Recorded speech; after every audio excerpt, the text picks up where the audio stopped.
بسم الله الرحمن الرحیم. السلام علیکم. امید لرم زمارونو خویندو چې ټول به روغ جوړ او د صحت په جامه کې یې او الله مو همیشه خوشحاله لره.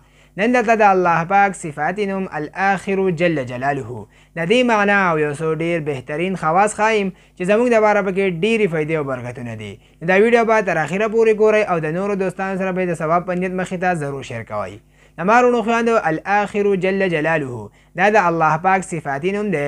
معنی دا د ټولو نه اخر و د دې څو خواص دي دغه درته ویمه. نمبر 1 وړاندې خاصیت دا دی د مارونو خویندو چې څوک هم روزانه زر پیري دا الاخر وایي نو د زړه نه به د غیر الله محبت لري شي او ان شاء الله د ټول عمر د ګناهونو دپاره به کفاره شي او خاتمه به بالخیر شي او نیک اعمال به ترې کیږي.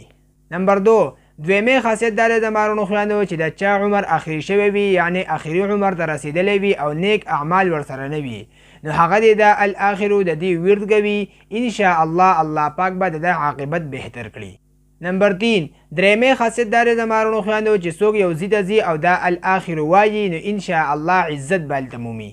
نمبر 4 څلورمه خاصیت دا د مارونو خویندو چې څوک هم د الاخر د دشمن د دفع کولو دپاره وایي نو ان شاء الله کامیاب بشي.